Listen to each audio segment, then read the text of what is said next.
Hoje vamos encerrar este capítulo dos versos 10 ao verso 20, tá? Se assim o tempo me ajudar, mas vamos nos esforçar para que isso ocorra, tá bom?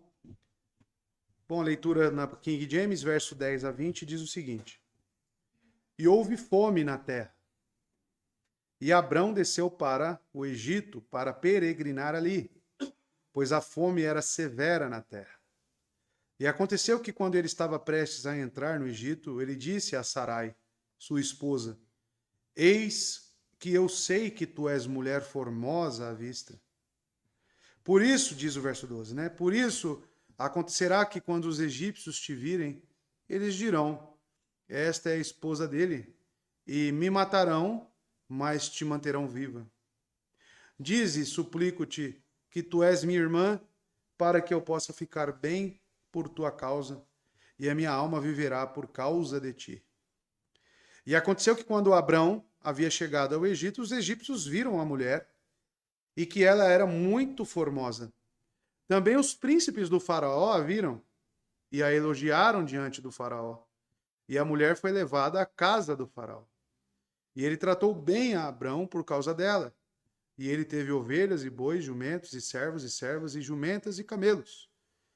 Verso 17, o Senhor atormentou o faraó e a sua casa com grandes pragas por causa de Sarai, esposa de Abrão. E Faraó chamou Abrão e disse: O que é isso que tu me fizeste? Por que não me dissestes que ela era tua esposa? Verso 19, por que dissestes ela é minha irmã? Portanto, eu a tomei para ser minha mulher. Agora, pois, eis a tua esposa, toma e vai no teu caminho. Verso 20 último, Faraó ordenou aos seus homens com respeito a ele, e eles o mandaram embora, e a sua esposa, e tudo que ele tinha. Vamos orar? Santo Deus e Pai, a sua palavra que está aqui perante nós é suficiente para nos ensinar, corrigir, nos trazer as verdades sobre Cristo, principalmente, e principalmente, Deus, nos aperfeiçoar também. Que o Senhor nos ajude, Pai de amor, tanto a mim, na minha pequenez, na minha pecaminosidade, que necessito de graça e misericórdia do Senhor, na exposição, como no recebimento dos meus irmãos. Que os nossos corações estejam aptos para ouvir e aprender com o Senhor. Que o Santo Espírito haja e nos conduza neste momento importante. Louvado seja o Senhor, em nome de Cristo Jesus é que nós oramos. Amém. Amados, semana passada nós vimos a peregrinação de Abrão. Estão lembrados? No início do capítulo 12, ele recebe o chamado. Recebe o chamado para sair da terra da Mesopotâmia, né, chamada Ur dos Caldeus inicialmente. E nós percebemos que houve uma pequena desobediência no meio deste caminho. Porque de Ur dos Caldeus ele tinha que partir para Canaã. E ele para em Harã, onde ele se estabelece com a sua família, até o momento em que seu pai Terá morre, falece. Ele se torna então o líder, né, do clã, tem as responsabilidades sobre todos os seus servos, né, a sua esposa, o seu sobrinho Ló, que o está acompanhando.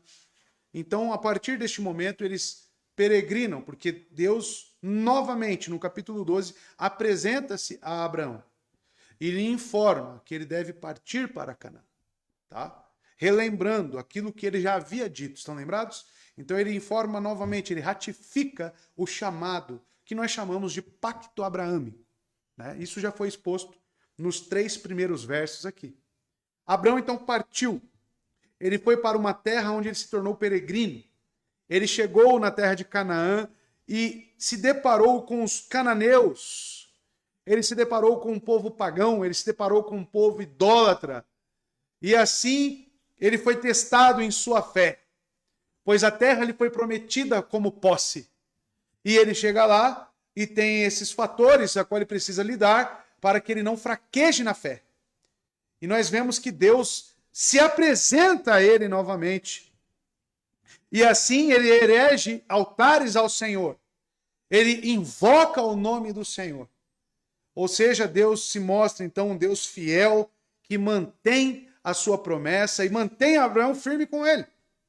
Nós vemos que Deus é totalmente o agente ativo tanto na nossa salvação quanto na nossa preservação. A vida de Abraão é o exemplo disso.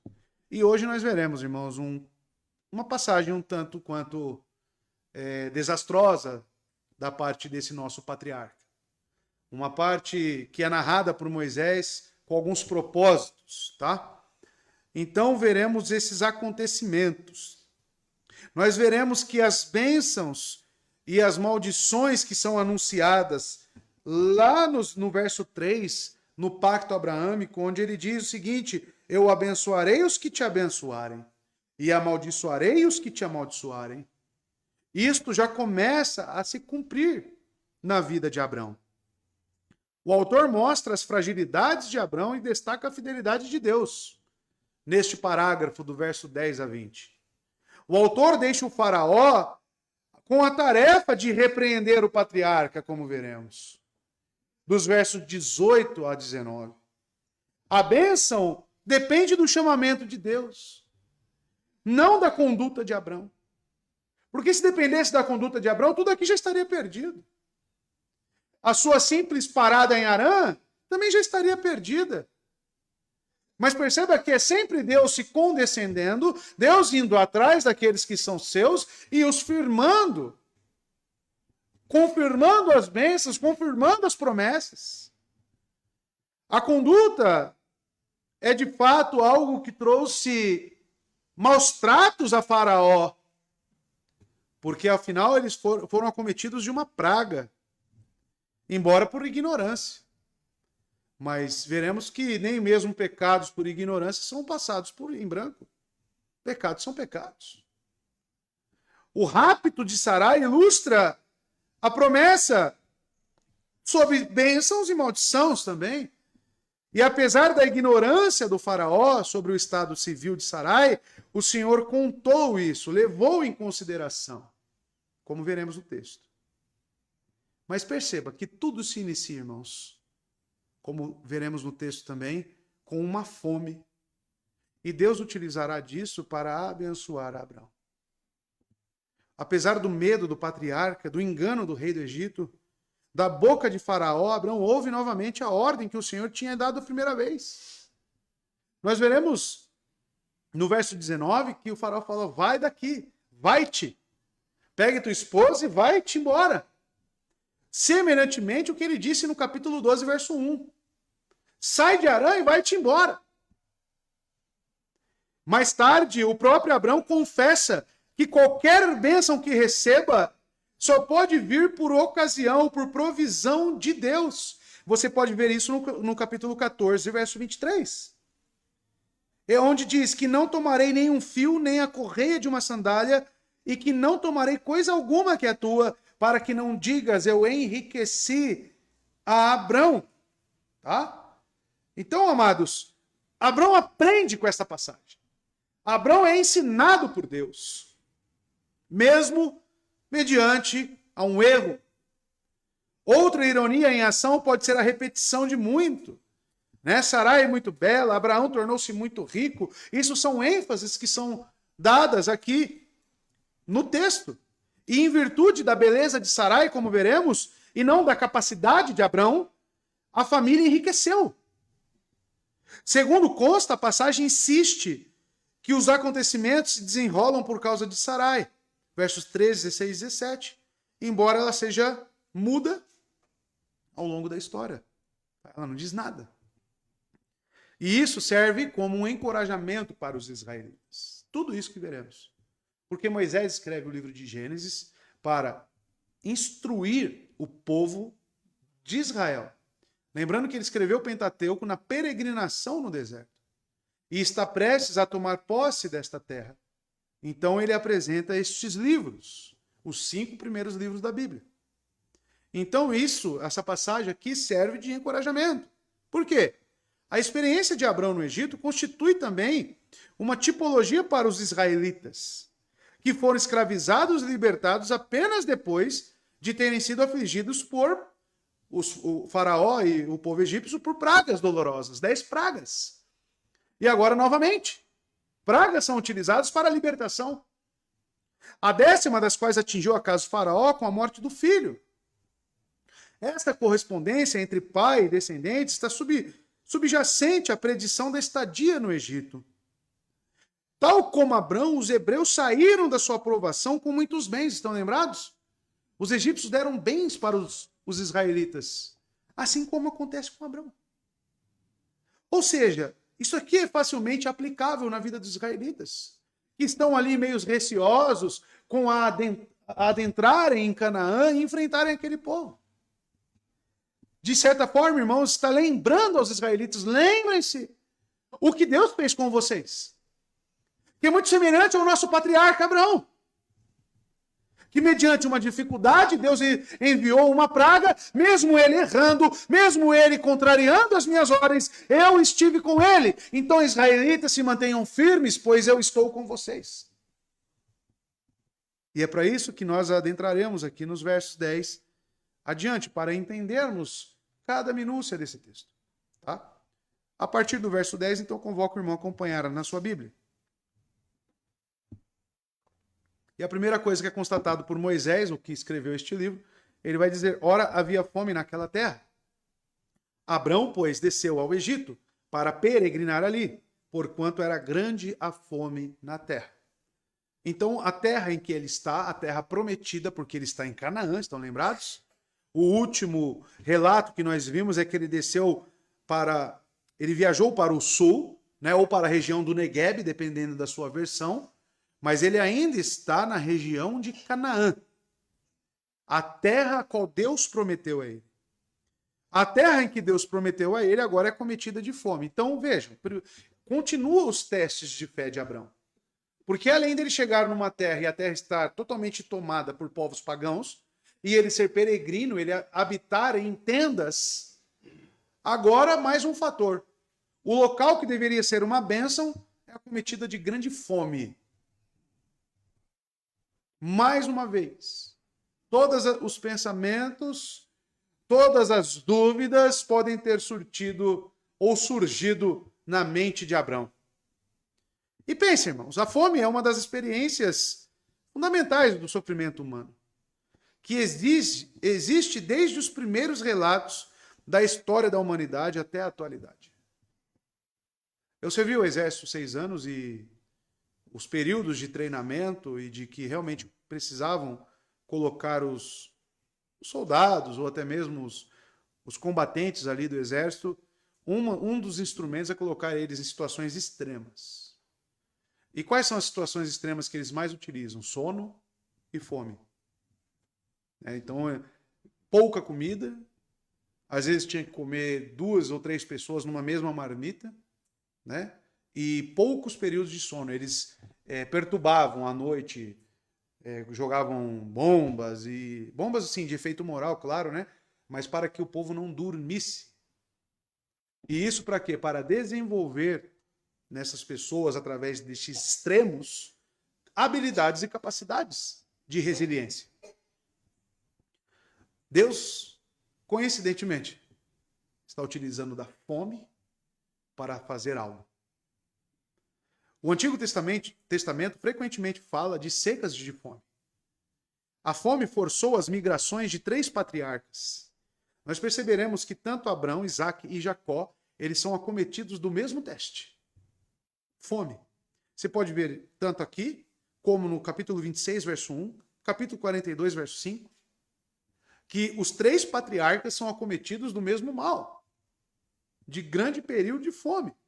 Jacó, os irmãos estão lembrados que ele tem que ir até o Egito, e quem que é o governante lá no Egito é justamente seu filho José, onde traz provisões para ele. Agora, Abraão, veja o que está acontecendo, ele está passando por um período de fome e retornando para o Egito, que, amados, é caminho da Mesopotâmia, tá? Se você pegar o mapa, é descendo justamente e retornando para aquela região. Então, amados, por que o Egito? Né? O Egito é um local onde é banhado pelo rio Nilo, né? Através de irrigações. Tem o vale do rio Tigres / Eufrates, que proporciona um ambiente agrícola estável, em comparação com o que está passando agora Canaã. Uma seca, uma fome terrível. Então a fome em Canaã é severa. força essa viagem. E, amados, veja, por exemplo, Amós, capítulo 4, verso 9, como fome é sinônimo de castigo de Deus. Né? Os israelitas sempre viram isso, a fome como um sinônimo. Quem já leu Jeremias, né, vê que a fome que acometeu Jerusalém era tão grande que os homens pareciam raquíticos. As mães comiam os próprios filhos. Já leram isso? Ou seja, a fome é um sinal de Deus estar subjugando aquela nação. Amós, capítulo 4, verso 9, diz o seguinte: muitas vezes castiguei os seus jardins e as suas vinhas. Castiguei-os com pragas e ferrugem. Gafanhotos devoraram as suas figueiras e as suas oliveiras. E ainda assim vocês não se voltaram para mim, declara o Senhor. Então, amados, certamente, olhando para a providência divina, quem está enviando a fome para Canaã? O próprio Deus. Isso é um ponto importantíssimo para que você entenda o que está sendo relatado por Moisés. Abraão, diz o texto, pois desceu ao Egito para peregrinar ali. Tá? Quando Abraão temeu que Deus lhe tirasse novamente tudo o que lhe tinha dado, também partiu com sua caravana para descer das estepes e montanhas palestinas em direção à terra fértil junto ao Nilo. Lá ele queria sobreviver com sua família, na condição de estrangeiro, lembrando que ele tem servos e servas, lembrando que ele está com a sua família, lembrando que ele tem animais, tudo da forma como ele saiu da região do seu lar de Harã. Então não foi fácil para ele tornar-se dependente do Egito, tá? E vejam, o texto diz que ele desceu para peregrinar. Ele não foi para lá para se instalar lá. Para peregrinar, ou seja, tudo indica no texto que ele vai atrás de recursos. Ele vai atrás de sobrevivência. Ele vai numa condição de pedinte. Abraão é denominado aqui com esse termo peregrinar, porque entende-se peregrinar como ser um estrangeiro, um forasteiro, né? Assim como nós somos. Pedro diz que nós somos forasteiros aqui. Nós somos peregrinos nesta terra. Por quê? Porque nossa morada não é aqui. Nossa morada aqui é momentânea, é transitória. E a importância do forasteiro na história patriarcal, ela é de suma importância, amados. Porque, veja, Hebreus capítulo 11, verso 15 e 16, que destaca isso para nós. Se estivessem pensando naquela de onde saíram, teriam oportunidade de voltar. E quem Hebreus está relatando aqui? Justamente sobre Abraão. Em vez disso, esperavam eles uma pátria melhor, isto é, uma pátria celestial. Por esta razão, Deus não se envergonha de ter chamado o Deus deles, pois preparou-lhes uma cidade. Tá? O autor de Hebreus está citando aqui os heróis da fé, a galeria dos heróis da fé. E Abraão está entre eles. Por que isso é importante ser citado aqui? Porque Abraão não está retrocedendo para Harã. Ele não está pecando em querer retroceder da onde ele veio. Não, ele está buscando um meio de sobrevivência. Ele está buscando recursos. Tá? Que isso fique claro para nós. E é enfatizado, porquanto era grande, veja a ênfase, grande a fome na terra. Grande a fome na terra. Uma fome na terra de Canaã, uma fome terrível. A terra produtiva tinha se tornado estéril, não somente para punir a iniquidade daquele povo pagão que já estava lá, os cananeus, que ali residiam, mas para testar a fé de Abraão. E eu destaco aqui alguns pontos para que os irmãos analisem comigo.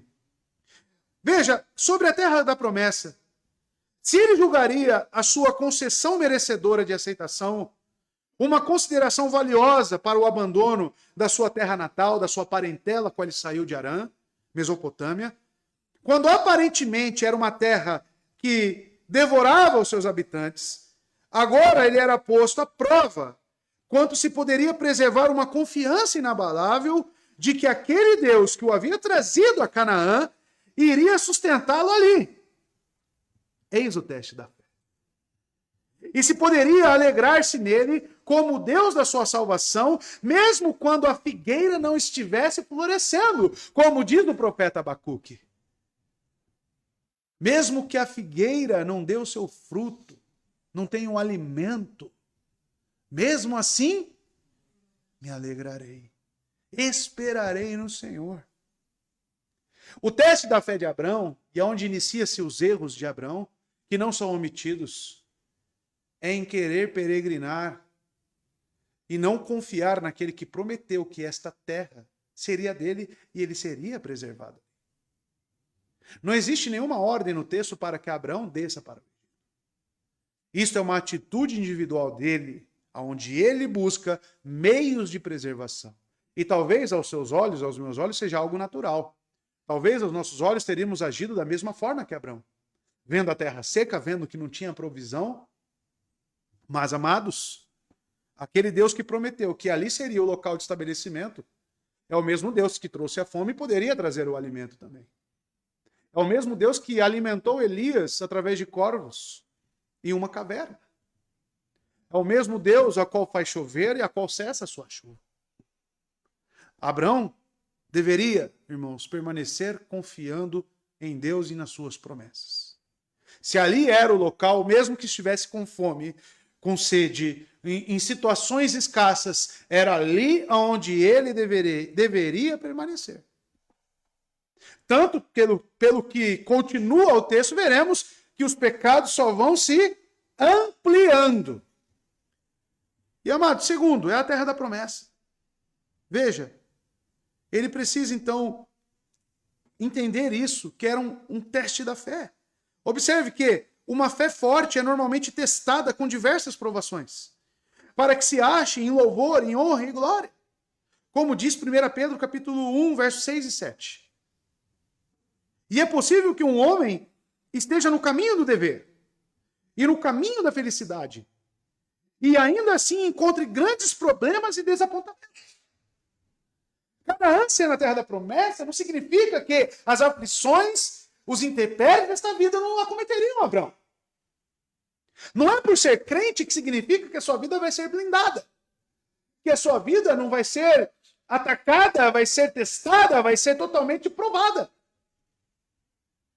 Ser cristão, estar com Cristo, é ter bom ânimo, porque Ele venceu o mundo. Mas nesse mundo teremos aflições. O grande desafio é permanecermos, mesmo com fome, mesmo com sede, mesmo não vendo, mesmo não sentindo, e continuando. Abrão, ele toma parte dos seus sentidos. Ele toma parte do que ele está vendo. E, de certa forma, esquece, pelo menos momentaneamente, daquilo que Deus havia dito. Verso 11. Quando ele estava prestes a entrar no Egito, então eles foram, realmente, disse a Sarai, sua mulher, ora, bem sei que és mulher formosa à vista, tá? Então veja, durante a sua peregrinação, que ele desceu para o sul, correto? Como diz o verso 9, para a região do Neguebe, aconteceu uma das muitas conversas que é relatada no Antigo Testamento. Abrão tinha consciência de que precisaria pedir alimentos. Lembrando, ele está indo lá para peregrinar. E por não ter nenhum direito a eles, então ele sabe que terá contato com esses egípcios, próximo.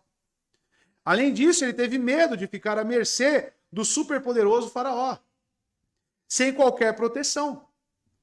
Por isso, restou a ele, um homem sem importância, apenas a arma da astúcia. Perceba. Ele vai atrás de recursos, ele vai peregrinar na terra do Egito, ele vai para ser um pedinte, já sabendo de certas implicações que isso traria. E ele começa a fazer dos seus instrumentos a astúcia. Digamos hoje aí na palavra malandragem, né? Digamos. Ora, bem sei que és mulher formosa à vista. Ele diz para a sua esposa, Sarai. E veja, apesar de 65 anos de idade, porque ela é 10 anos mais jovem que seu marido, tá? Podemos constatar isso no capítulo 17, verso 17. onde vai dizer o seguinte: então Abraão caiu sobre sua face e riu, e disse no seu coração: nascerá um filho aquele que tem 100 anos de idade, e gerará Sara com 90 anos de idade. Então qual que é a diferença de idade? 10 anos no tempo posterior. E qual que é a idade que eles têm aqui agora? Gênesis 12, 4. Assim Abraão partiu, como o Senhor lhe havia falado, e Ló com ele. Abraão tinha 75 anos de idade quando ele partiu de Harã. Logo, Sarai, pergunta de seleção, tinha quanto? Tá vendo como dá para ensinar matemática para os seus filhos com a Bíblia? Dá para ensinar, tá? Então ela tinha 65 anos de idade. Você pensa hoje, nossa, era uma velha, né? Mas diz o texto que ela era formosa à vista. Tá? Além disso, ela ainda tinha um corpo de uma mulher que nunca tinha dado à luz. E por fim, uma asiática semítica que tem pele mais clara do que as egípcias propriamente dito. Então, o que acontece? Quando ele diz, ora bem, sei que és mulher formosa à vista, Abraão está pensando lá na frente. Ele sabe, né? E uma coisa que o texto não nos diz é que Abraão ele tem conhecimento sobre os costumes dos egípcios. Abraão sabe sobre a conduta desses homens ao verem a sua mulher. E, ao mesmo tempo, a distinção que ela causaria em estar em território egípcio. A beleza dela seria um destaque. Tá bom? Apenas aqui para nível de informação, tá? Eu coloquei algum ponto aqui, depois se tiver eu vou passar para os irmãos a datação correta. Mas o que vocês veem hoje como aquele véu que cobre as mulheres nessas regiões não existia na época. Isso veio posteriormente, tá? Então, ou seja, olhar para uma mulher, olhar a mulher com o seu cabelo, né, o tom da sua pele, olhar como ela realmente é.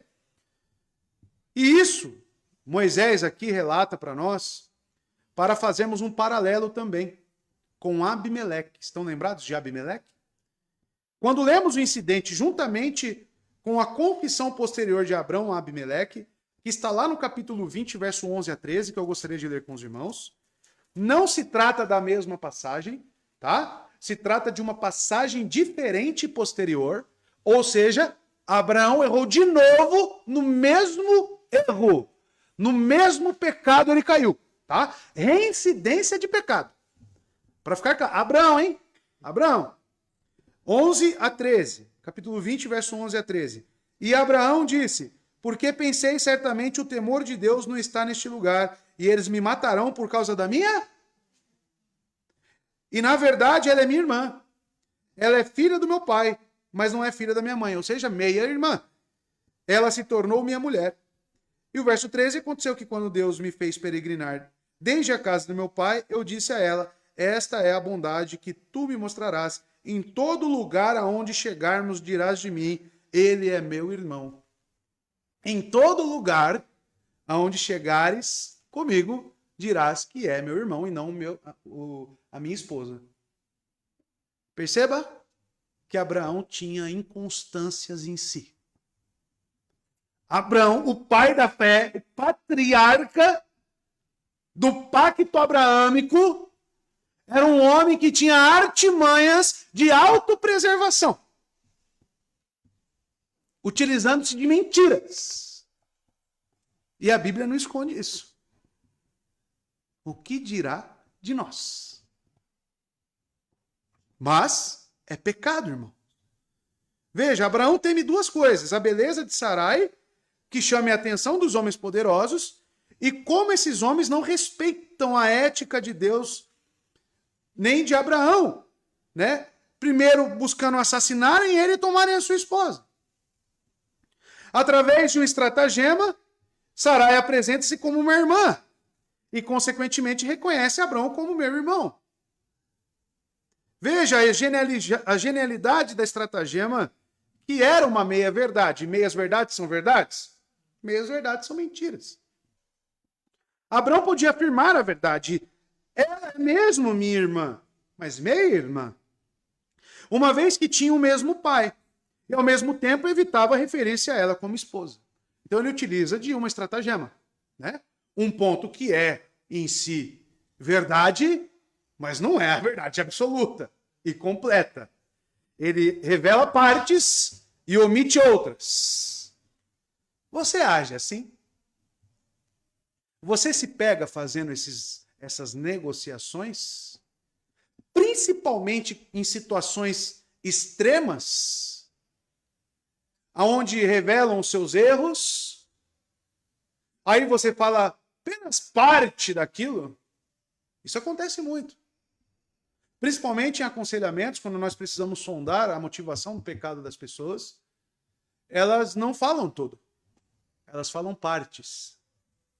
Elas não revelam o que realmente está acontecendo. Ela fala só a ponta do iceberg. Isso é um senso de autopreservação. Isso é um senso de autojustiça, que deve ser erradicado dos nossos corações, porque é pecado e é pecado da mentira. É o falso testemunho. É o 9º mandamento. E Abraão está fazendo o quê? Justamente isso. E continua a narrativa. Verso 12. E acontecerá, ele está falando com Sarai, e acontecerá que quando os egípcios te virem, dirão, esta é a mulher dele, e me matarão a mim, mas a ti guardarão em vida. Veja, portanto acontecerá, ou seja, ele prevê, né? Ele pressupõe o que irá acontecer, tomado pelo medo e deduzindo o futuro. Tá?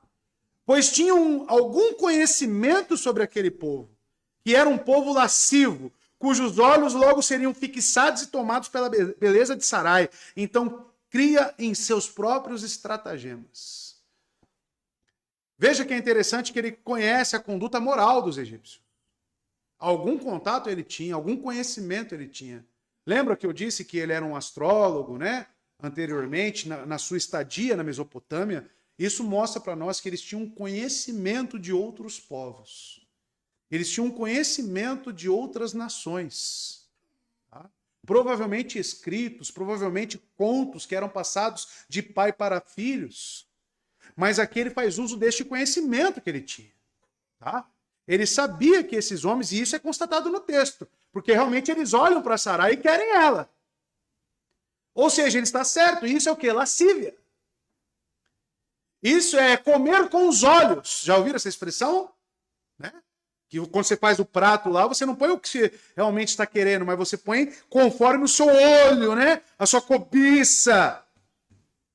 É justamente o que os egípcios estarão oferecendo aqui na conduta para com Sarai. E dirão, esta é mulher dele, e me matarão a mim, mas a ti te guardarão em vida. Tão grande consideração eles tinham naqueles tempos, mesmo em países pagãos, que devemos destacar isso. Eles consideravam o casamento como algo precioso. Por quê? Primeiro, eles partiriam para matar Abraão. Eles recorreriam ao assassinato para que assim pudessem fazer, né, o que quisessem com Sarai. Mas se é um homem casado, eles não tomariam assim. Eles teriam que matar primeiro Abraão. É algo imoral? Sim, com certeza, porque envolve assassinato, quebra do 6º mandamento. Mas, ao mesmo tempo, esses povos pagãos que não tinham Deus, olha como eles tinham em alta quista o casamento. E, portanto, como Abraão temia, tiraria sua vida, para que fosse livre e legal para ele se casar com Sarai. Eles queriam essa liberdade para poder casar com o faraó e quem seja com Sarai.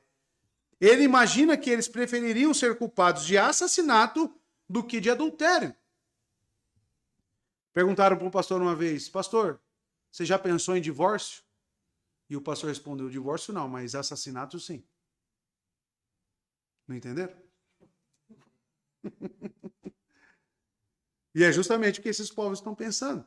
Tá? Era um crime considerado hediondo naquela ocasião. Ele também tem como certo que havia uma consideração tão santa e tão grande para com os laços do casamento. Os poderosos podiam simplesmente tomar para si as mulheres bonitas que desejassem. Tanto que nessa região, e conforme os costumes egípcios, possuía os haréns deles. Né? Não prezavam pelos casamentos monogâmicos, e sim a poligamia, né? Mais de uma mulher. E até hoje, né, naquelas regiões, eles possuem essa cultura e assim a mantêm. Então eles são odiosos quanto ao adultério, mas preservam e respeitam o casamento. Que incoerência, né? Assassinato, sim. Romper, né, e adultério aí, pegar a mulher do outro, não.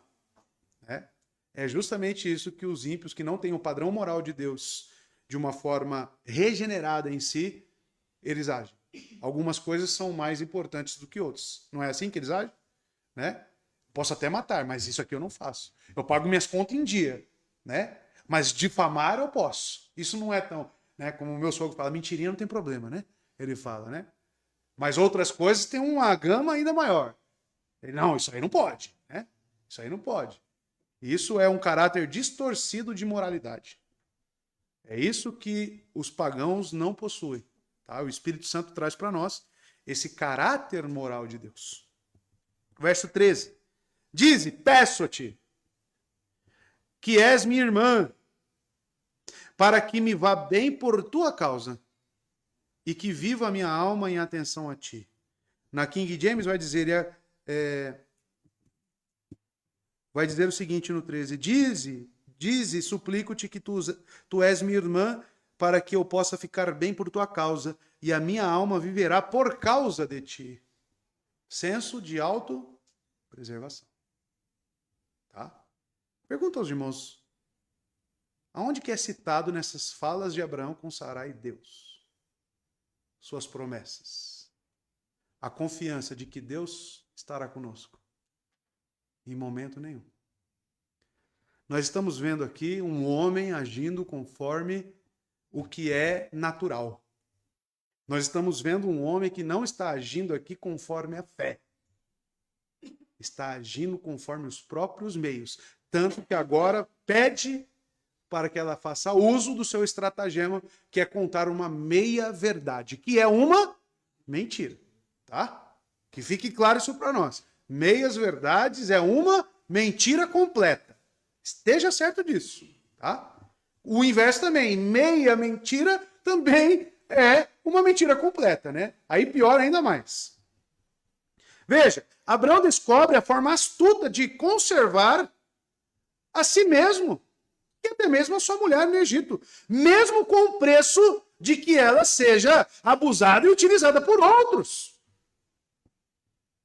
Irmãos, Abraão está entregando Sara no covil dos leões por causa de medo, por causa de insegurança. A pessoa chegou, Ju, ó, a gente vai chegar lá, Ju, você fala que você é minha irmã, tá?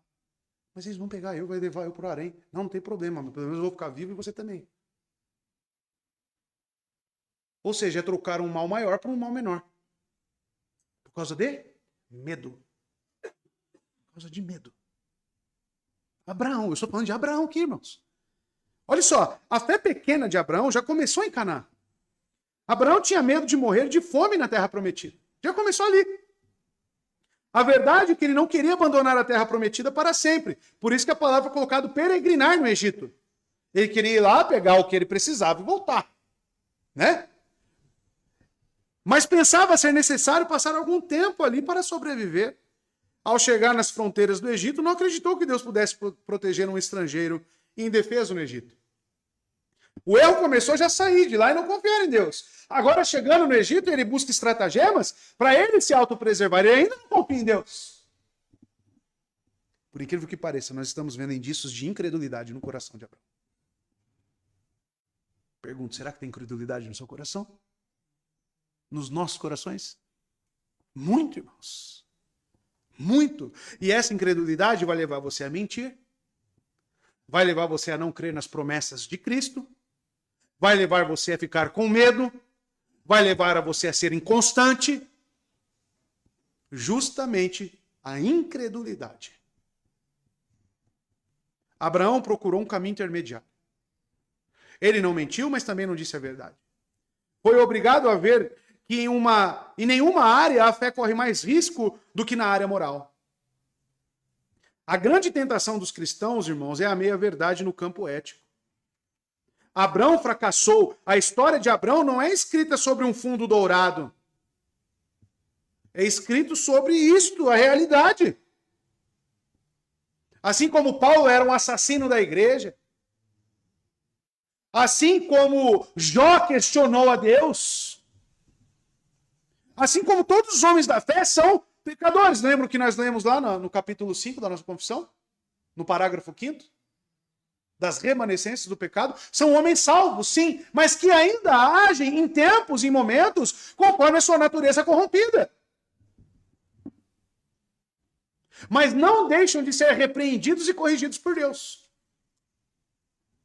Porque um pai verdadeiro que ama o seu filho, ele corrige, ele disciplina, como diz o autor de Hebreus em capítulo 12. Então, amados, o seu erro foi dissimular a situação.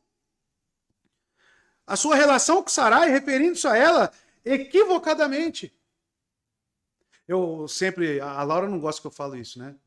Mas você me perdoe, tá? Os advogados, será que tem que trabalhar com meias verdades, às vezes, onde envolve um ganho, um risco, atender um cliente, né? Não, vamos por aqui, ou às vezes até da própria mentira, né? Isso em defesa de casos, mas tem outras áreas, graças a Deus, né, irmã, que dá para atuar, né? Tem uma pessoa criminal, né, defender, né? O cara assassinou, você falou, não foi bem assim, né?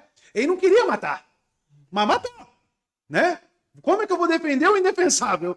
Né? Mas eles procuram artimanhas, estratagemas. Abraão aqui seria um bom advogado, né? Nessa área. Ele está utilizando meia... Não estou querendo dizer que todo advogado mente, tá? Não estou querendo dizer isso, tá bom? Mas que ocorre muito. É exigido, digamos, de muitos isto. Então, amados, ele usa da dissimulação, do engano. E dessa maneira ele escondeu uma verdade para, na verdade, negá-la. Expor desta maneira tanto a sua esposa quanto os egípcios ao pecado. Vocês vamos perceber mais para frente que a atitude de Abraão, que inicia na sua incredulidade, que inicia na sua fraqueza da fé, primeiramente, quem é o primeiro atingido? Deus. E depois? Sua esposa. E depois? Os egípcios.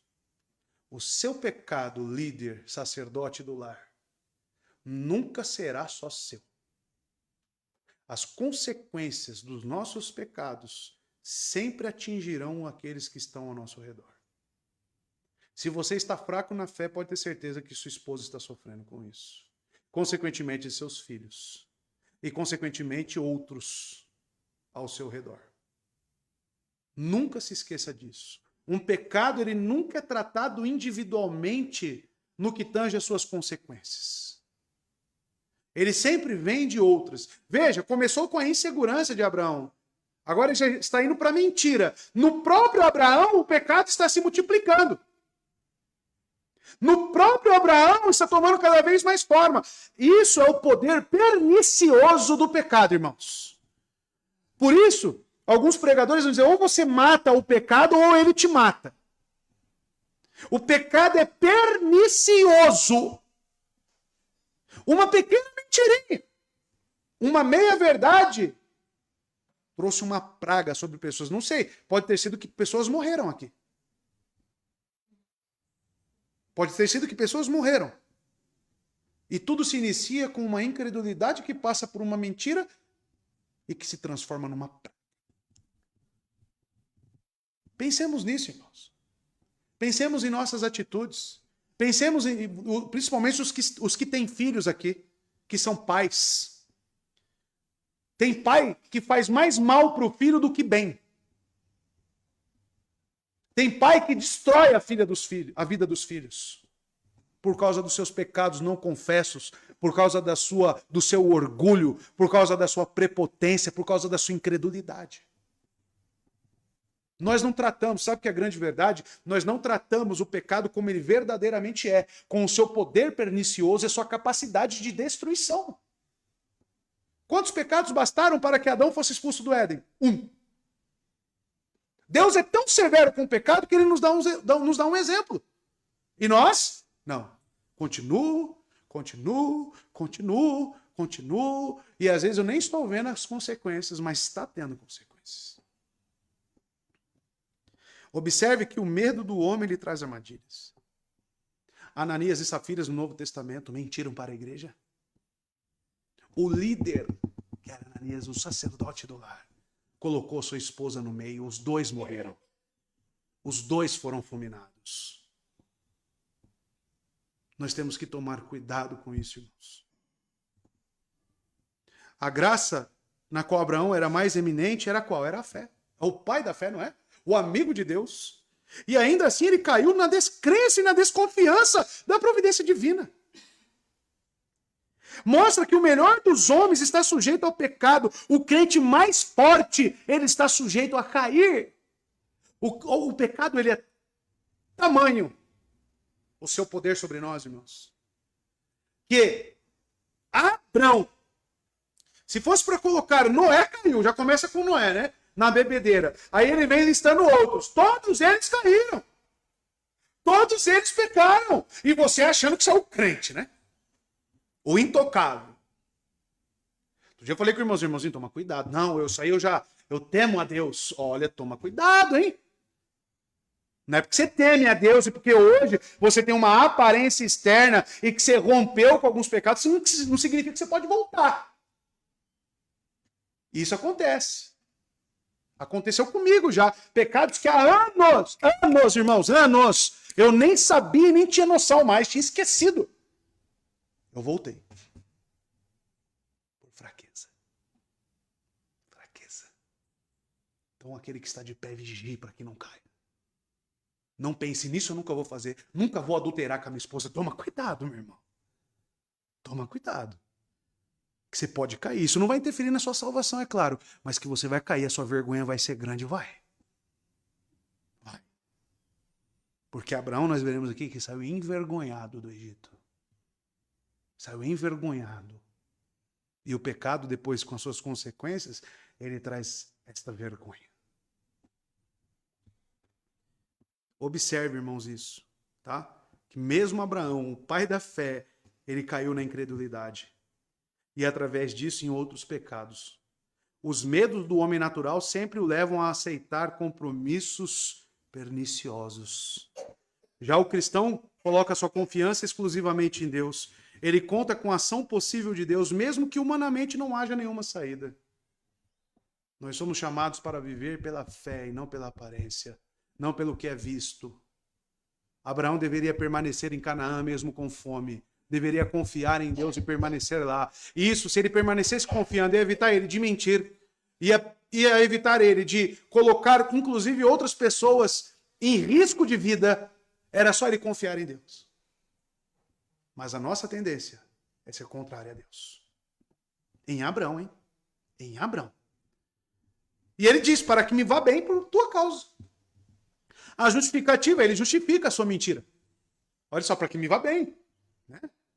A justificativa dada por Abraão é para que me considerem por amor de ti e por tua causa, me conservem a vida. Sendo Sarai esposa de Abraão, o faraó só podia colocá-la em seu harém, se antes tivesse matado, né, o seu marido. Mas ele quer evitar isso. Mas se Sarai se identificasse como minha irmã, tudo estava resolvido. Né? Sabe aquelas pequenas mentiras? Ah, eu tomei uma multa, posso pôr na sua carteira aí, esposa? Mas quem estava dirigindo era eu? Não. Ah, mas você é minha mulher, é uma só carne. Né? As pessoas fazem isso, Felipe. As pessoas fazem isso. Né? Declarar imposto de renda, você declara? Ah, mas não precisa, o governo rouba tanto, né? Você põe justificativas, né? Mas é lei? É seu dever como cidadão? Então por que você não faz? Estão entendendo? São pequenas mentiras. E essas pequenas concessões levam a concessões maiores. Esteja certo disso. Pequenas concessões levam a concessões maiores, irmãos. E viva a minha vida em atenção a ti. Né? No raciocínio de Abraão, a verdade completa representaria uma luta sem chance de vitória. Por isso ele pensou em uma meia-verdade com uma justificativa, né? E assim eles teriam uma vitória, né? Ou passariam bem por causa daquilo. Abraão e Sarai poderão sobreviver graças à palavra de Sarai, por amor de ti, por causa de ti. Não é isso que diz o texto? E significam, né, que a esposa, tendo em vista o bem de ambos. Ele coloca isso. Olha como é que É sujo isso aqui, irmão. Né? Você me ama? Então faça isso, dá uma mentira para que nós fiquemos bem. Só que é uma dissimulação terrível. Terrível. E que provavelmente eu ou você façamos isso em muitas coisas. E talvez isso seja a origem de outros pecados que você não sabe por onde nem começar a arrumar. Você precisa sondar a sua vida. Estou fazendo o curso com a Brenda e com o Gessé, mas vocês precisam começar a olhar para as coisas que estão acontecendo no seu lar. Porque se aqui mais para frente se olhasse só para a praga, por que essa praga está vindo? O faraó teve consciência, hein? Nós veremos no texto. Mas e na sua casa? Por que essas pragas estão na sua casa? Você já parou para ver de onde que elas iniciaram? Quais são os motivos? Quais são as razões? Por que as coisas estão assim? É o que eu falo, para chegar nessa bola de neve que está a sua vida, pequenas coisas se iniciaram. O que é? E você não rompeu, você não cortou, ou você nem ao menos consegue enxergar. E quando alguém fala sobre isso, é um ídolo tão grande para você, que você fala, não é isso não. Não é isso não. Então tá bom, então vá bem, vá em paz. E a paz? Não tem paz. Por quê? Porque está envolto a muitos pecados. Mas não quer ajuda. Não quer reconhecer. Nós precisamos seriamente olhar para as nossas vidas em arrependimento, irmãos. Verso 14. E aconteceu que entrando Abraão no Egito, viram os egípcios que a mulher era muito formosa. Então o que Abraão, levantou, predisse, aconteceu. Né? Aconteceu que entrando Abraão, então ele chega, após os preparativos, após combinar com Sara, ou Sarai, eles chegam no Egito. Está tudo pronto. No começo, tudo ocorreu conforme Abraão temia. Os egípcios ficam fascinados com a beleza de Sarai. Naquela época, nem Sarai nem os egípcios usavam véu. Está aqui o dado. O véu só se tornou costumeiro no período persa em 525 a 332 a.C., porque a contagem é regressiva, até a vinda de Cristo. 525 a 332, aí usaram o véu. Antes não tinha, tá? Nos primórdios. Provavelmente essa cidade aqui, como Eupolemos, historiador judeu helenístico, ele diz que a cidade onde ele está aqui é Heliópolis, tá? Não é de São Paulo aqui não, é uma cidade chamada Heliópolis, no Egito Antigo. E foi lá que Abraão teve sua morada. Esse historiador, Eupolemos, diz que quando na fome ele foi para o Egito, ele conversou com os sacerdotes egípcios e inclusive ensinou eles astrologia. Como assim? Ele já não era crente? Mas quem disse que astrologia é pecado? Astrologia para se ter deuses é pecado. Agora, estudar os astros é pecado? Não, são reais. E ele tinha esse conhecimento. Então ele ensinou, segundo alguns historiadores, no Egito ele ensinou astrologia. Viram os egípcios que a mulher era muito formosa. Veja, o perigo que se encontrava Sarai de ter uma descendência violada pelo rei do Egito. E sem dúvida o perigo do pecado é maior do que podemos correr, irmãos. Os príncipes do faraó, melhor, os seus olheiros, a viram também, como vamos ver no próximo verso. E observando a sua formosura, elogiaram ela diante de faraó. Perceba que o texto fala, era muito formosa. Irmãos, Sarai devia ser uma mulher muito bonita. Muito bonita. De olhar assim, falar. Ainda mais lá na... Por quê? Os egípcios, segundo diz aqui os teólogos, eles tinham uma pele mais morena, devido ao clima e tudo mais, era uma pele mais morena. A Sara, ela destacava em diferença no tom de pele, talvez no cabelo também. Não estou dizendo que um é feio, o outro é bonito. Beleza é muito subjetivo, Cada um tem um gosto. Enfim. Mas o texto diz que ela era muito formosa. Tá? Olhar para Sara era ter um destaque de beleza perante os seus olhos. E isso acontece. Porque vai no verso 15, até os príncipes do faraó a viram e gabaram-na diante dele. E foi levada a mulher para a casa de faraó. Veja, se Abraão está vindo como um peregrino, pedindo aqui alimentos, recursos, ele está tendo contato com as pessoas. As pessoas automaticamente, quem está do lado dele? Sua esposa. Batem o olho nela e falam, ó, Sarai é muito bonita. E começa a percorrer essa notícia. A ponto de vir agora os príncipes do faraó e constatarem a mesma beleza. Veja, até os príncipes do faraó viram e gabaram-se diante dele. Então parece que Abraão e Sarai estavam no local onde a corte foi mantida. Que os escritores árabes dizem ser um local chamado Mênfis, né? Ou a capital do reino. Tinha um local em específico onde o faraó ficava junto com seus príncipes. E é justamente ali que agora Abraão está. O texto não diz como ele chegou até lá ou como é que ele foi conduzido. Mas o fato é que agora os príncipes e o próprio faraó estão analisando Sarai. E eles começam então a elogiar, né? Esse gabaram aqui é elogiar a beleza, admirar a beleza de Sarai. E isso o rei faz. E eles recomendam que ela fosse tomada entre o número das esposas e das concubinas. Ou seja, que Sarai fosse colocada no harém do faraó. Tudo se inicia lá com a conversa de Abraão e agora as coisas estão começando a se concretizar. Isso é terrível, sabe por quê, irmãos? Deus pode fazer com que nossas estratagemas pecaminosas se tornem realidade justamente para nos fazer cair do cavalo. Sabe o que é o pior? O pior não é você ter as suas orações não atendidas. O pior é você fazer orações cobiçosas a Deus e Ele te dar isto.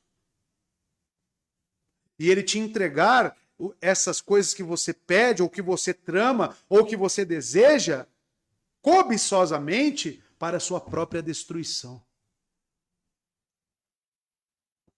Pense nisso, irmão. O que você tem tramado? O que você tem feito? O que você tem pedido a Deus? A sua oração é uma oração justa? A sua oração é uma oração bíblica? A sua oração busca a vontade de Deus ou a sua vontade? Porque se busca a sua vontade, tem estratagema. Se tem a sua vontade, tem pecado. Se é a sua vontade que quer ser imposta, é cobiça.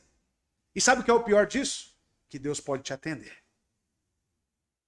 E se Ele te atender, aí vai vir um pacote completo para que você fique no ninho do passarinheiro. Já viu? Você ficar num passarinheiro todo emaranhado, todo preso na armadilha. Aí você, sabe quem dá armadilha para Satanás? Você mesmo, meu irmão. Você mesmo. Tiago vai dizer que nós somos tentados pela nossa própria cobiça. Satanás, como um ser mais antigo desta terra, como um ser inteligente que conhece de Deus. O curso de teologia de Satanás foi o próprio céu, só para você entender. O curso de teologia de Satanás foi o próprio céu. Ele viu, ele conhece. Tá? E ele ouve muitas coisas. E ele sabe o que você pede. Ele sabe o que você vê no celular. Ele sabe o que você vê no computador. Ele sabe que quando você está dirigindo, o que você está olhando, o que você está desejando, o que você está falando. Ele não é onipresente, onisciente. Mas ele tem as armas que nós mesmo fornecemos. Abraão, essa conversa aqui está tomando corpo. Essa conversa que ele teve com Sarai está começando a se concretizar tudo. E o texto diz, e foi levada a mulher para a casa do faraó. Abraão agora não tem mais sua esposa. Né? Ele permanece vivo, mas desonrando ela e trazendo um grande mal sobre esses homens. A partir deste momento, tudo muda. O faraó manda buscar Sarai. Né? Os príncipes olham a beleza de Sarai, elogiam ela perante Faraó. Faraó fala, então eu quero ela como minha mulher. E aí realmente eles mandam buscá-la. Tudo muda. Abraão não recebe a oportunidade esperada. Suas palavras não eram suficientes para se opor à ordem do faraó. Veja, Abraão perdeu a esposa. A esperança de ter filhos com Sarai acaba. Como é que está a promessa agora de uma semente? Não tem nem mais mulher. Se antes ele tinha uma mulher estéril, agora não tem nenhuma mulher mais. Como é que fica a promessa? Deus utilizando do próprio pecado para sacar algo bom no final. Mas veja como é que deve estar agora os sentimentos, as emoções de Abrão, se ele tiver apenas um relapso das promessas de Deus. Ele não tem mais mulher. A terra prometida está longe, ele está no Egito agora. Não tem mais terra, não tem mais mulher. Quem ele é agora? Ele voltou ao estado que ele tinha lá na terra pagã. Está entre os pagãos. Assim sou eu e você quando esquecemos de Cristo Jesus. Assim sou eu e você quando acordo e só quero ir trabalhar. Assim sou eu e você quando passamos um dia sem tocar na palavra de Deus e meditar sobre as promessas de Cristo. Assim sou eu e você quando vivo para os meus interesses e não vivo para a vontade de Deus. Um homem pagão, sem promessa. Assim sou eu e você quando não oramos. Um ateu, um homem perdido. Assim somos nós, como fruto da incredulidade. Será que é terrível? O que diferencia agora Abraão desses homens? O reino do Egito, segundo os escritores judeus e árabes, foi estabelecido, amados, cerca de 300 anos antes de Abraão. Né? O seu primeiro rei foi Misraim, lembra desse nome? Misraim. Ele é filho de Cã. Menes, de Heródoto, um historiador também. John Gill é muito bom os comentários de John Gill, irmãos, porque ele cita muitos historiadores. Ele faz uso muito desses documentos históricos e traz informações que nós não encontramos em muitos lugares. Então, eu recomendo muito os comentários de John Gill. A maioria deles está em inglês, tá? E ele cita aqui Menes de Heródoto, um historiador, faz menção de um rei do Egito cujo nome era Ferom. E pensa-se geralmente que Faraó era um nome comum para os reis do Egito. E continua a ser assim até os tempos de Ezequiel, como César. Por que eu estou dizendo isso? Faraó não é o nome do indivíduo. Tá? Faraó é um título, assim como César. Apesar de ser um nome, né? César é um nome. Mas Augusto César, né? Era um indivíduo, era o Augusto. Depois tinha um outro fulano, mas também César. Assim como o Faraó também. Era o título que eles recebiam como ser o rei, né? Aquele que tinha a proeminência no país. Tá? Verso 16. E ele tratou bem Abrão por causa dela. E este veio a ter ovelhas, bois e jumentos, servos e servas, jumentas e camelos. Veja, ele tratou bem Abrão. Por que ele trata bem? Faraó foi muito complacente a ele. Mostrou-lhe grande respeito, concedeu-lhe muitos favores por causa de Sarai, a quem ele considerou sua irmã, e que foram feitos para ele, para que ele consentisse em que ela fosse sua esposa. É um cortejo, né? Está dando aqui bens, está dando aqui posses, e muitas delas para que Abrão consinta, né, com o casamento. E Abraão, recebendo todas essas coisas, entregando a própria esposa. Como é que está dentro de Abraão? Você pode imaginar? Como é que ele está dentro dele? Já pensou você entregar a sua esposa e receber coisas em troca disso? É o que está acontecendo aqui. Para que ele, como ele disse, para que tudo vá bem comigo. E contigo. Tá bem? Será? Eu penso às vezes, né, nos meus pensamentos, se alguém entra na minha casa para violentar minha esposa com uma arma, com o que seja, eu morro. Mas eu não vejo minha mulher violentar. É minha vida, mas que Deus cuide da minha alma, como ele tem cuidado.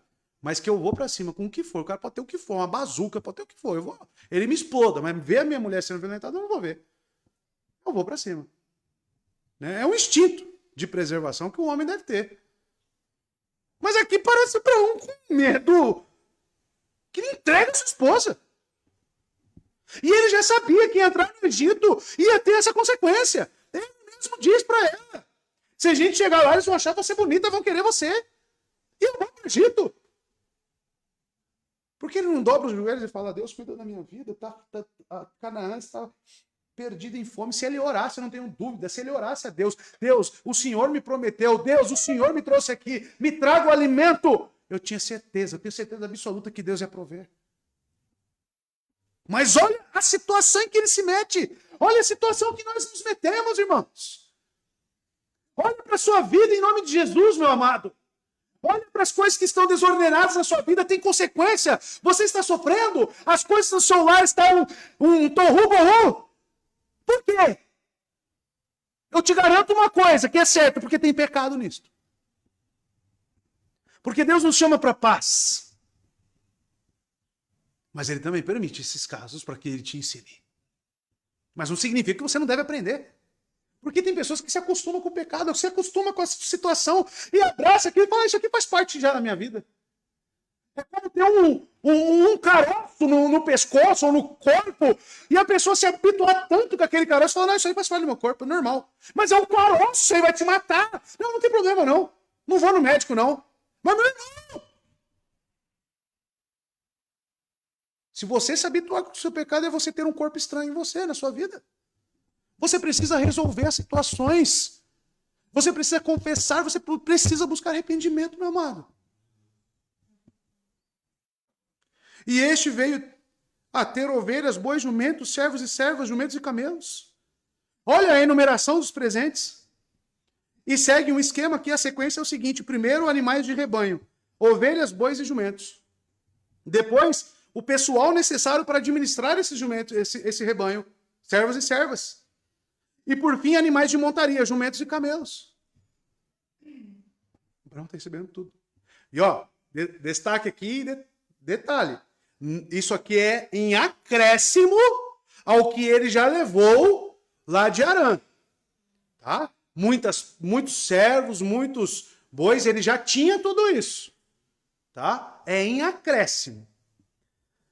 Os judeus dizem nas suas tradições que o faraó, por causa do amor que ele tinha a Sarai, deu a ele escrevendo todos os seus bens, seja prata, ouro, servos e fazendas, e também a terra de Gósen, por herança. E, portanto, os filhos de Israel habitaram na terra de Gósen, porque era Sarai, nossa mãe, dizem eles. Inclusive terras. O faraó deu tudo para ele. Ele desejava tanto aquela mulher, Sarai, que ele deu tudo para Abraão. Pensando ele ser, né, um irmão dela, claro. Né? Então, consinta com isso. E Abraão, quietinho, recebendo tudo. Né? Tudo se consumando. Aqui, amados, nós temos um exemplo claro para nós. Sobre o que não fazer. Verso 17. Feriu, porém, o Senhor a Faraó e a sua casa com grandes pragas, por causa de Sarai, mulher de Abrão. Veja, feriu, porém, o Senhor a Faraó e a sua casa com grandes pragas. Talvez o mesmo tipo que Abimeleque, né? Lá no capítulo 20, verso 17. Vamos ver qual foi a praga por Abimeleque? Capítulo 20, verso 17.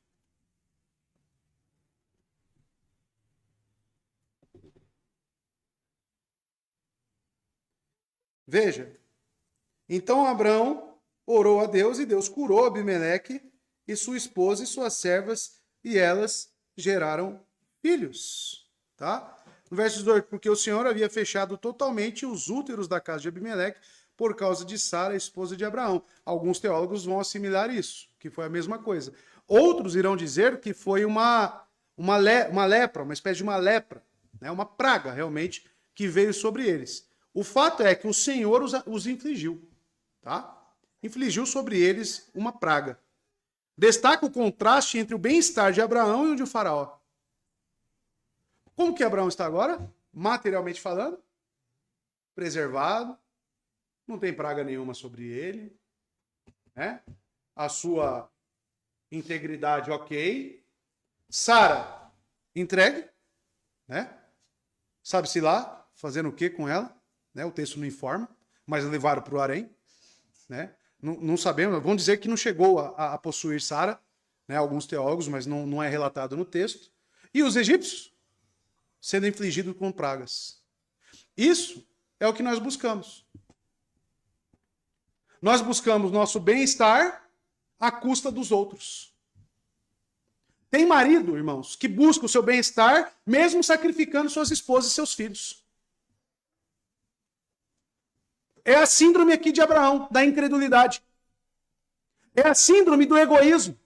É a síndrome do orgulho. Eu sacrifico os outros para que eu fique bem. A tuas custas. Não foi isso que ele falou? Por causa de ti. Que vá bem a mim. Esse é o sentimento de um sacerdote do lar? De um homem de Deus? Colocar um fardo sobre as esposas e filhos para que ele fique cada vez mais livre? Como é que Abraão está aqui? Materialmente falando, o plano dele deu certo. O que ele próprio planejou, deu certo. Então, talvez ele... Opa! Objetivo concluído. À custa de quê?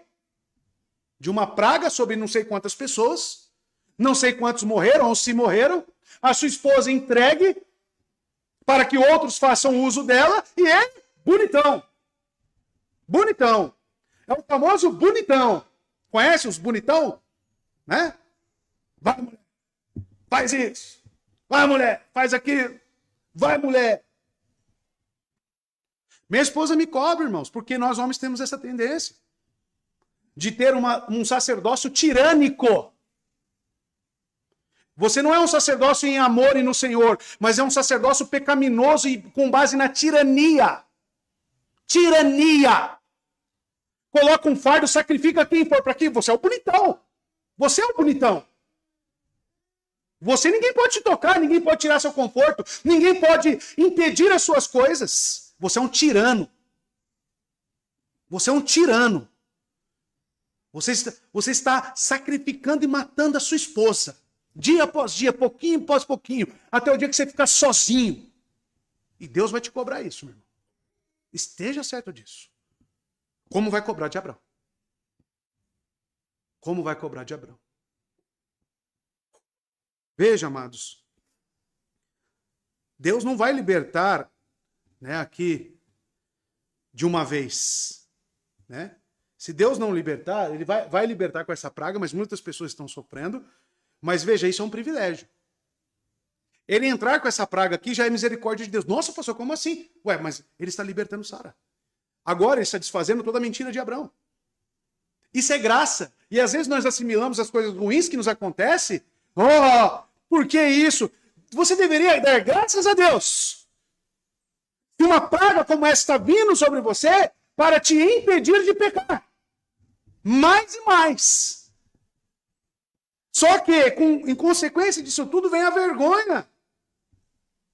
Veja, o Deus bom e precioso não lida conosco da forma como merecemos. O que Abraão merecia aqui? Realmente perder tudo. Realmente se tornar um homem sozinho. Virar um egípcio. Virar um astrólogo egípcio totalmente entregue à idolatria. É isso que ele merecia. É isso que nós merecemos. Você que acha que é merecedor do céu, você precisa reavaliar seus conceitos. Você merece o inferno. E se Cristo um dia te falar, apartai-vos de mim, trabalhadores da iniquidade, ele tem razão em falar isso. E você deve falar para ele como os demônios falam, você é santo e você está certo. Eu não entendo esse senso das pessoas. Mas se ele mandar eu para o inferno, glórias a Deus por isso. Ele está certo em fazer isso. O que você merece? O problema, ou a graça, ou a beleza das boas novas é que ele não nos trata conforme nós merecemos. Ele não nos trata conforme as nossas iniquidades. Pelo contrário, ele envia seu próprio filho porque amou o mundo. Ele inflige essa praga porque ele ama Abraão. Antes mesmo de Abraão conhecê-lo, assim como nós. E ele então fornece a saída. Observe que não somente Faraó foram as vítimas das pragas. Provavelmente, especialmente aqueles príncipes que tinham recomendado Sarai ao Faraó. Observe que os parceiros no pecado se tornam, com razão, parceiros na punição. Então, esposa, aqui entra o seu papel. Se você é cúmplice do seu marido nos seus pecados, você vai ser cúmplice com ele na punição. Esteja certo disso. E seja quem for, na igreja, o irmão que você deixa de exortar, de corrigir, e você sabe como é que ele tem vivido e você não fala nada, você vai dando corda para que ele cada vez mais se enverede no caminho mau. Você vai ser cúmplice dele na punição. Tome cuidado com isso. Ananias e Safira, exemplo claro. Por que a mulher falou, não, isso está errado? Por que nós vamos agir assim? Houve um trato, nós prometemos fazer certo. Por que agora nós vamos mentir? E foi tudo descoberto. Por causa de Sarai, a mulher de Abraão, que Deus infligiu essa praga. Até este momento, o nome de Yahvé não apareceu no relato, agora aparece. Né? Veja, o Senhor, Yahvé, o Deus relacional, pactual, vai até lá e ele age. Ele age porque pela sua fidelidade, pela sua misericórdia, pelo seu amor. Mas Deus não esquecera Abraão, ainda que fosse culpado de tudo, e Yahvé intervém para salvar Sarai. Ter um filho, o Isaac é o plano de Deus e Deus vai cumprir. Não depende de Abraão, não depende de ninguém, não depende da sua obediência, não depende da minha obediência, depende de Cristo e o que Ele faz em mim. Ele gera em mim tanto o querer quanto o realizar. As minhas atitudes são podres, o meu coração é enganoso, a minha atitude é contrária a Deus, mas por graça Ele tem me convencido, por graça Ele tem me salvado, por graça Ele tem me livrado de todos os males que eu mereço. Essa é a diferença de um crente. Verso 18, então chamou o faraó a Abraão e disse, o que é isso que me fizeste? Por que não me dissestes que ela era tua mulher? Amados, não há como saber se o faraó interrogou Sarai ou se ele mesmo entendeu as pragas como uma advertência. O texto não revela. Ou se é o próprio Deus que deu esse entendimento para o faraó.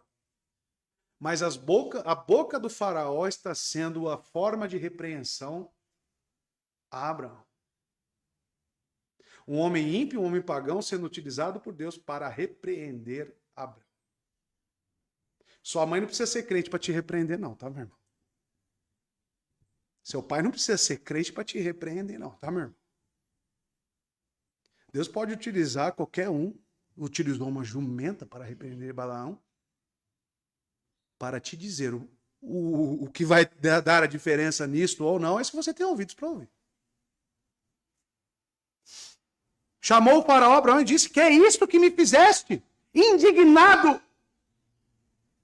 As pessoas sendo afligidas com pragas, por causa de uma mentira, por causa de uma incredulidade, por causa de um egoísmo, por causa do bonitão. O bonitão. Faraó, amados, não sabemos como é, mas o texto parte do princípio que de repente o faraó sabia o que tinha acontecido, sabia onde era a origem, sabia, assim como Jó, estão lembrados de Jonas, lá no navio, no fundo, dormindo, lá no convés. Aí os marinheiros, tem alguma coisa errada. Quem é você? O que você está fazendo aí? Descobriram. Deus revela. Deus revela. Principalmente com os seus propósitos e para com os seus filhos. Abraão, amados, agora é repreendido e ele pergunta o que fez. O que é isso que você fez comigo?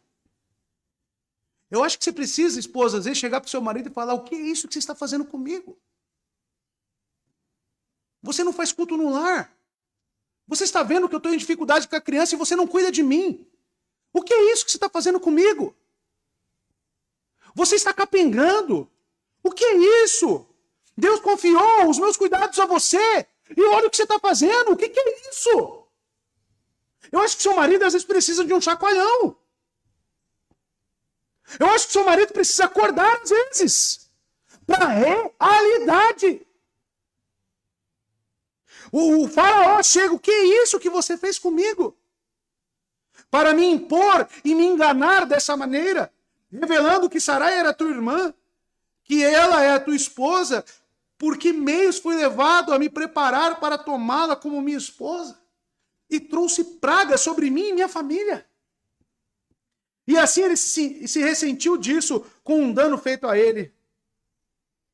A repreensão foi calma, mas justa. Tá? O que mais, que coisa imprópria que Abraão fez? Que inapropriado para um homem sábio e bom. Observe que aqueles que professam a religião fizerem o que é injusto e dissimulado, especialmente se disserem aquilo que se aproxima de uma mentira, deverão esperar ouvir sobre isto. E terão razões para agradecer àqueles que lhes falarem sobre este assunto. Abraão é censurado com razão. Por que não me dissestes que ela era tua mulher? Por quê? A conversa entre o faraó e Abrão mostra que algum tipo de acordo tinha sido celebrado entre os príncipes e Abrão. Porque se ele fala, por que não me disseste? Ou seja, Abrão teve oportunidade para falar. Teve algum encontro, teve algum acordo. Ele recebeu posses. Teve ali um acordo firmado. Ou seja, mais mentiras em cima de mentiras. Pode levar a minha irmã mesmo, só foi se enrolando. E sabe o que é incrível? Que eu fiquei pensando nesse texto. Lembra que eu disse que Abraão era um bom exemplo de sacerdote? Isso continua, tá? Não é por causa desse erro que está acontecendo que ele deixa de ser um sacerdote bom. Um exemplo. Que quando ele fala, vamos para Canaã, sua esposa, estou contigo. Que ele liderava pelo exemplo. Lembra que eu disse isso semana passada? Isso permanece. Mas, até os melhores santos, os melhores homens, quando pelo pecado eles podem induzir a sua esposa e confundir as mentes delas. Porque talvez Sara pudesse ver aquela situação e falar, ele sabe o que está fazendo, né? Ele é o sacerdote do lar, ele é um homem temente a Deus, mas neste momento específico ele está agindo pela sua natureza pecaminosa. Veja que nós temos que ser vigilantes constantemente, homens. Veja que nós não podemos dar ocasião para o pecado, porque nós podemos confundir a mente das nossas esposas. Que quando nós tomarmos uma decisão, e às vezes pautados na pecaminosidade da nossa carne, a sua esposa pode falar, ele deve estar fazendo isso no temor a Deus. E não. Isso ainda mais deve vigilância das esposas, para estarem atentos. Falando, não, isso aí não é o caminho de Deus, não. Toma cuidado, pensa um pouco melhor. Pensa um pouco melhor antes de você tomar a decisão. Aí o marido vai pensar, vai orar mais. Olha só, irmãos. Como é algo totalmente aplicável para nós. Verso 19. Por que dissestes, é minha irmã? De maneira que tomei para ser minha mulher, agora, pois, eis aqui tua mulher, toma e vai-te. Ele não podia imaginar qual poderia ser a razão disso. Por que você planejou tamanho mal, Abraão? Por que você fez isso? Já parou para pensar que sua atitude pode estar matando alguém? Já parou para pensar? Que uma pequena mentirinha sua pode estar matando alguém lá na ponta da linha? Já parou para pensar? Já parou para pensar que a sua conduta no seu lar pode estar matando o seu filho? Já parou para pensar? Quanto de temor que nós temos que ter perante Deus e a nossa dependência de Deus? Porque se um homem como Abraão caiu num tamanho pecado, imagina a gente, que andamos tão fracos, tão debilitados. Pense nisso, irmão, e tenha temor a Deus. O próprio faraó fala, por que você fez isso? Por que você falou isso? Agora, pois, toma, aqui está a tua mulher, toma e vai-te. Sarai parece estar presente nessa entrevista, né? Porque eis aqui. Então parece que Sarai já está ali, presente. E ela é cúmplice. Imagina a cara de Abrão e de Sara. Sabe cara de maracujá de gaveta? Né? Sabe aquela cara de... Sabe? Devia pensar antes, né? De fazer. Devia pensar antes. Toma aqui a tua mulher e vai-te. O faraó é seco.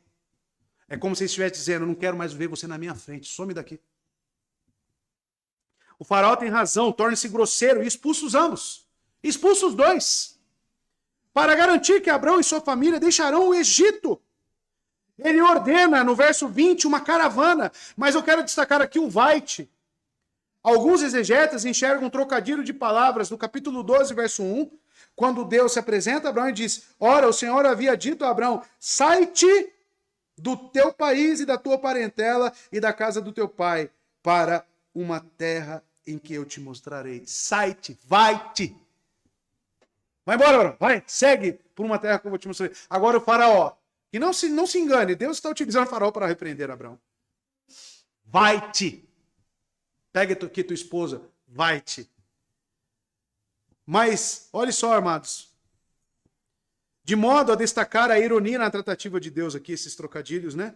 Com Abraão, onde o mesmo deveria ter confiado em Deus, mesmo em meio à fome, mas Deus, em sua infinita misericórdia e fidelidade, além de cumprir de antemão as promessas do verso 3, Deus os preserva. O faraó poderia falar, mata os dois.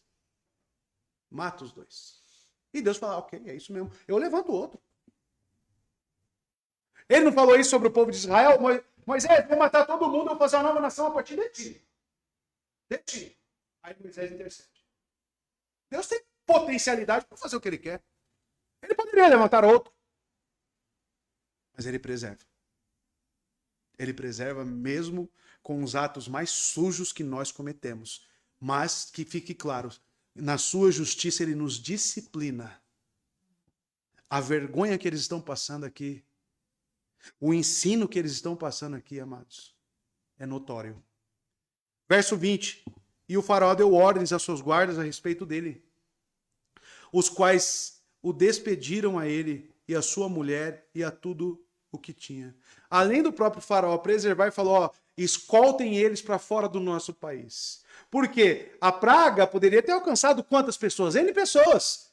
Poderia chegar um justiceiro e falar, vou ficar de você, né? E ir lá e dar um chute, dar uma pedrada em Abraão e na sua esposa, mas não. Deus preserva em todos os detalhes.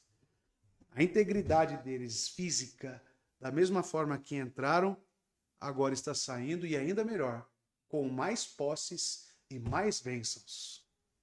Deus está cumprindo o que ele disse no verso 3. Eu abençoarei os que te abençoarem e amaldiçoarei os que te amaldiçoarem. Mexer em Sara estava intrinsecamente relacionado com a semente prometida. Por mais que fosse um ato de ignorância, Deus tinha um pacto com Abraão. E ao mesmo tempo, Deus o abençoa. Ele recebe a bênção material, porque essa abençoar aqui, inclusive, é ter uma terra, ter posses, ter um nome, como Deus o prometeu. Uma semente tão numerosa como as estrelas do céu.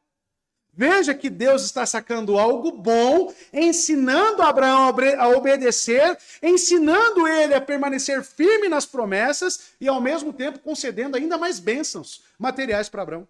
Olha como Deus não nos trata como merecemos. Olha como a sabedoria de Deus ela é infindável e insondável. Por que ele faz isso, irmãos? Porque ele é um Deus de misericórdia. Você consegue entender a obra da cruz? No que tange Cristo vir o Deus vivo e morrer por você naquela cruz? Você consegue entender isso?